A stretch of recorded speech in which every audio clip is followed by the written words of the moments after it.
pick your class and earn your battle points. Because it's time for the Star Wars Battlefront podcast.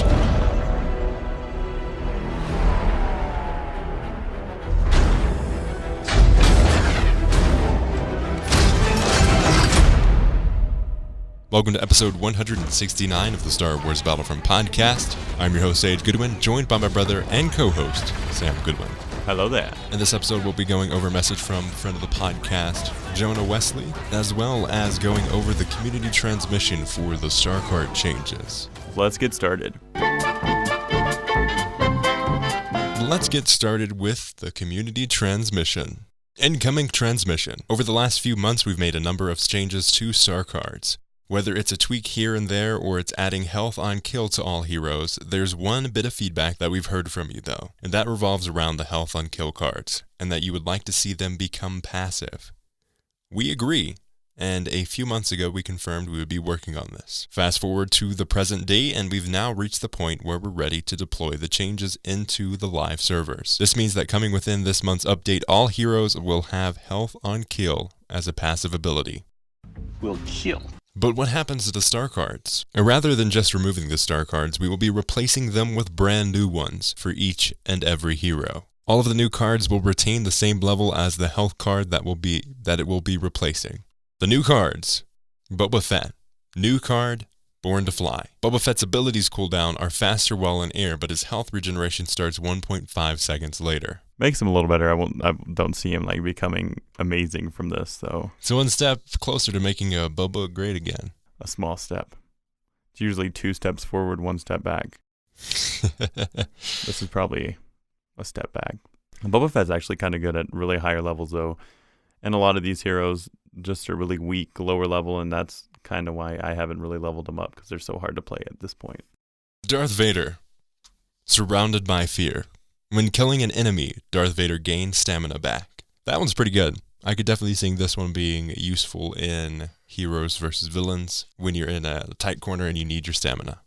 And it's nice, it frees up this star card slot. Every single one of the heroes I play and I equip star cards with, I always do the health, on kill thing. Yeah. So that'll be nice to kind of experiment with some other options. The first thing I try to level up is the health card. Yeah, like where it maximizes your max health, and that card are really like staples, but this will change that. Emperor Palpatine, show no mercy. Each extra target hit by chain lightning will reduce its cooldown by 0.25 seconds to maximum. This effect resets when Emperor Palpatine is defeated. That's actually really good. That is really good. So like lingers his entire life? Yes. So as long as you're alive, this is keep on stacking. Is it like the first one that you do, or does it update it with every more chain lightning strikes you get? I think it's with every extra one. That'll be good. But I'm not 100% sure on that. Iden Versio. Shocking weakness. Iden Versio's stun droid also reveals enemies in a 25-meter radius to all allies for a short time. Pretty good. Iden's one of those very annoying heroes. Like, she isn't super powerful, but she is super annoying. She isn't good by herself, but she's really good with the team. Oh, definitely. Kylo Ren. Power of Darkness. After he used Frenzy, Kylo Ren's lightsaber damage is increased for 6 seconds. That's pretty good. So after he uses it, it's a bonus. Darth Maul. Savage. If Darth Maul hits 4 enemies with spin attack within a short time, his spin attack recharge will be 75% faster for 4 seconds. That's really good, especially if you're someone who uses that dash attack really frequently. General Grievous. Flesh is weak. For every 10% health missing, General Grievous gains damage reduction, but his health regeneration speed is halved. Count Dooku. Initiative. Every 15 seconds, Count Dooku's basic attack will be a critical strike, dealing extra damage. This cooldown is reduced by 1 second for every successful lightsaber attack.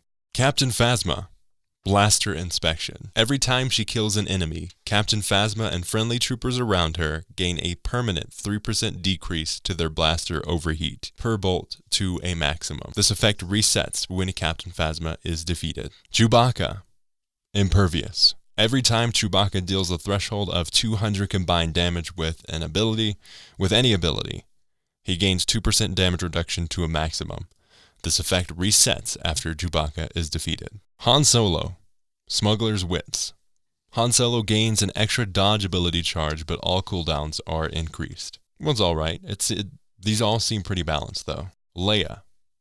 Stay together. If she's within 15 meters of 2 friendly units, Leia and her close allies will take reduced damage. That's pretty good. Lando. Buckle up, baby. Every enemy trooper defeated or 100 damage to villains reduces the heat per shot of Lando's X8 Night Sniper permanently by 2% to a maximum. This effect resets when Lando is defeated. Luke Skywalker. Intensify. Every trooper defeated or 200 damage to heroes increases Luke Skywalker's lightsaber damage by 2 to a maximum. This effect resets after Luke is defeated. Rey. Balance.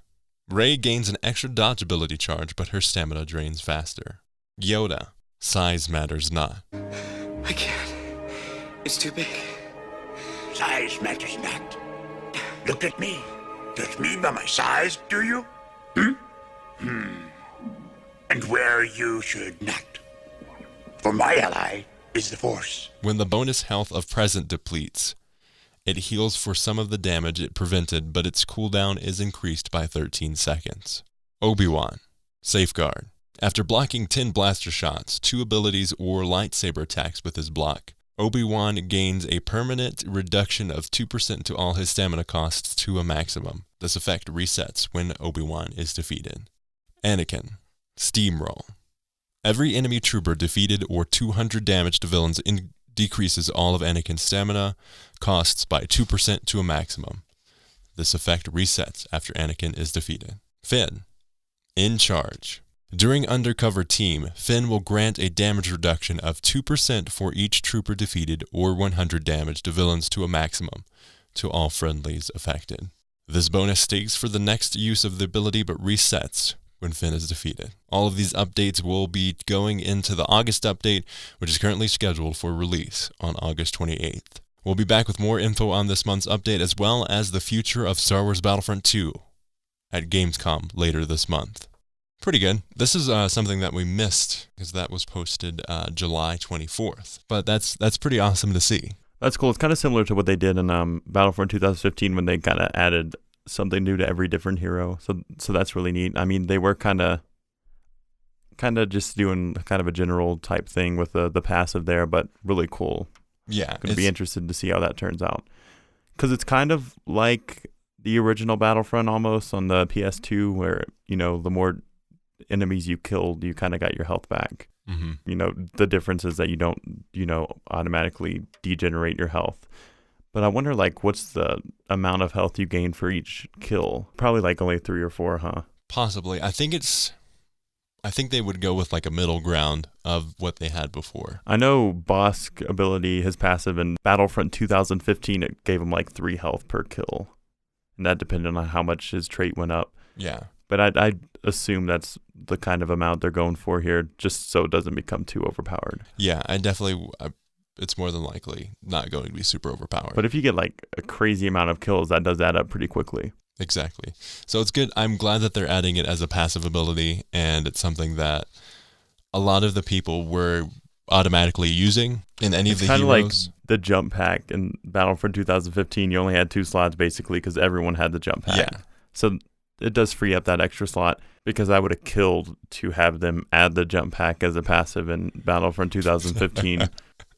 Oh, definitely. Gamescom is coming up very fast. We'll be right up there on the news for that. Definitely excited to see what the future of Battlefront 2 is going to be and the rest of the details for the August 28th update. Now let's get into our message from Jonah. Goodwin Brothers, big fan of the show. Just wanted to share some thoughts with you all.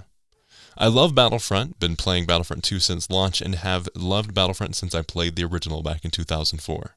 I was wondering if you think EA will continue to support this game with content after Fallen Order comes out. I hope they continue the support because Fallen Order is single player only and I think Battlefront 2 has the fan base to continue for years. The only problem is that EA is basically making no money on Battlefront 2, in my opinion, from skins, and the game sells for $10, so I don't think EA has incentive to continue creating new content. Also, my top skin wish list is a Maul Clone Wars robotic leg skin. That would be awesome. Anyways, I hope you all can share your thoughts on the next episode of the podcast. I don't think they'll make a Battlefront 3, so I wonder what the future of Star Wars video games is besides Jedi Fallen Order. So what do you think, Sam? So there are multiple aspects to that. Let's get started with wondering if EA will continue to support this game and with content after Fallen Order. I mean, I hope they kind of release content associated with Fallen Order. That would be really cool. Maybe, the protagonist, add that to the game. Maybe the antagonist, if that works, and just a lot of new skins. That'd be cool to see, because it's set in the just right after the third movie, correct? Yes. So yeah, we could see a lot of new different skins for some of the eras we have, and I think they could do that. I'm not 100% sure if they're willing to do that. We'll see. They haven't made any big nods to it, but then again, they have been kind of keeping some of the, launches they've been doing a little bit secretive from what we're normally used to, so we might see that as kind of a last-ditch attempt to kind of bring this game back to life again. My thing is they've set it up perfectly for them to continue support of Battlefront 2. Like you said, Fallen Order is a single-player only game. Why would you put your focus on a single-player only game when you need to be a fleshed-out publisher? You want to fill as many gaps in the offering as you possibly can. So I think this would be a good pillar for them to have. You have Battlefront 2 as the multiplayer game, and then you have Jedi Fallen Order that is strictly single-player, story-driven game.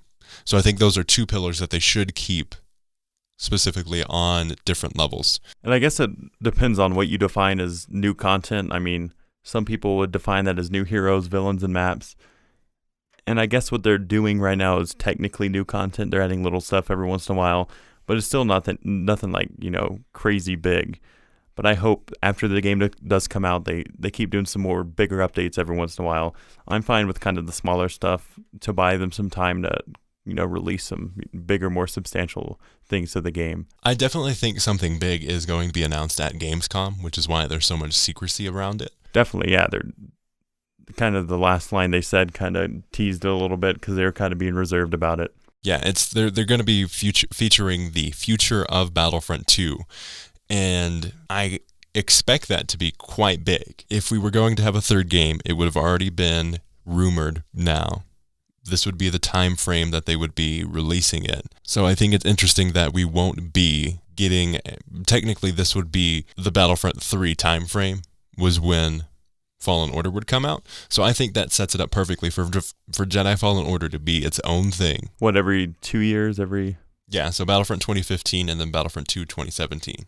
And now this game, which is coming out in 2019. Yep. So maybe they're trying to release a Star Wars game every couple years, kind of have some sort of schedule. That'd be cool because the EA has this license for, did they renew it, I believe? They have it until 2022. Okay. So they definitely have enough time to at least release another game. It'd be kind of cool if they did a type of roadmap of what we can expect, but then again, it's Star Wars content, so it's a little more reserved. I fully believe that we will be getting a fully supported Battlefront 2 throughout the Jedi Fallen Order timeframe, just because of how they've set up the game and how the community is right now. The community is quite healthy. The community is quite strong. To his point about the price of the game, I think EA is still making quite a bit of money off of this. Yes, there are sales, but again...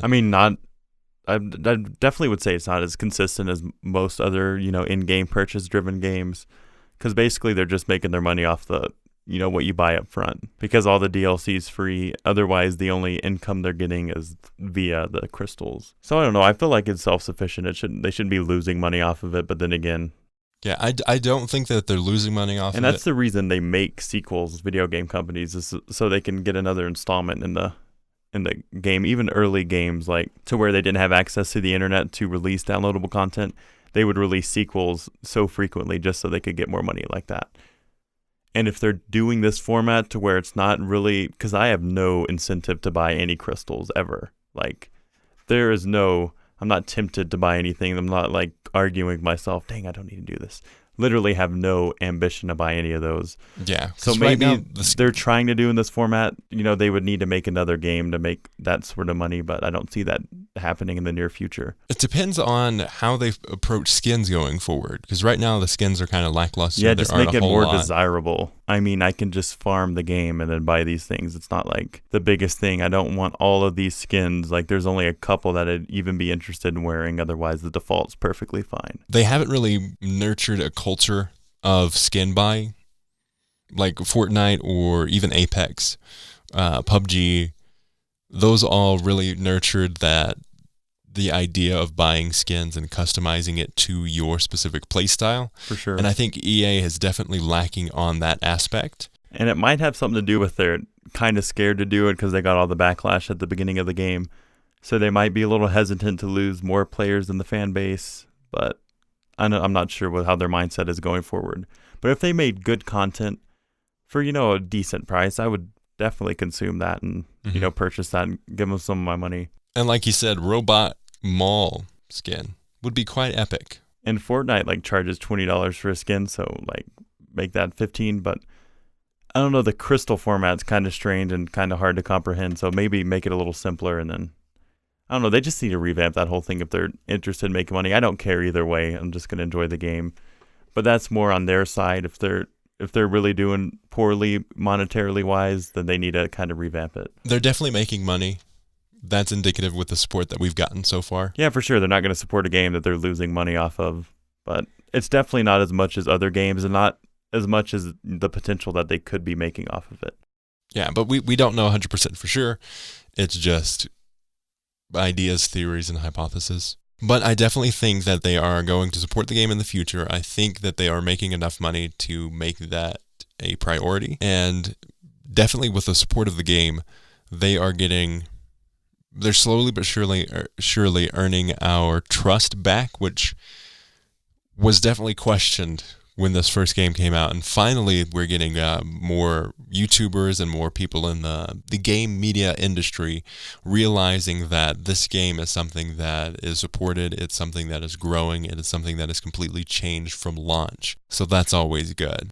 And again, another great reason to support this game is it's now in EA Access, which is EA's subscription service, which offers a bunch of games in that Battlefront 2015, Battlefront 2, some of the Battlefield games, Sims, and I think some of the FIFA games are all in that. So they do want to drive people towards that service as well. So I think supporting that is a great way to see that visibly there as well. So it's not specifically just the sales of the game, it's also the sales of EA Access and offering a compelling catalog of games in that as well. And like you said, Battlefront's been going on sales for $10. So now is one of the best times to get into the game because of the content that's offered. But yeah, Gamescom is coming up and we're going to be getting the full details on that. But I definitely think that we will be getting a lot more content and a lot more support for the game going forward. And I think the launch of Jedi Fallen Order will just bolster the sales of Battlefront 2 instead of hindering them. Definitely, hopefully they'll work in tandem with each other and kind of be vice versa. Because I know they were offering a pre-order bonus if you had the Battlefront. Someone was telling me that. Yeah, so you get 10 or 15% off until launch if you own Battlefront 2. So I think Battlefront 2 will be a great tie-in. So that gives you more incentive to buy the game because you get a fun game to play and also get a little bit of discount for the next game. Yeah, and maybe it works this way. So I'm playing Jedi Fallen Order. I'm really enjoying my time, but man, I really would love to play multiplayer shooter in the Star Wars universe. Oh, hey, there's Battlefront over there. It's on sale for $10. Because it's completely single player story driven game. Like there's not going to be a multiplayer option online. Yeah. So it kind of forces you to play this game if you kind of want that, because you're going to finish the game and complete 100% it and get bored of that. But then you still want to play something in the Star Wars universe. And Battlefront 2, it's a multiplayer game, so it's so much playability.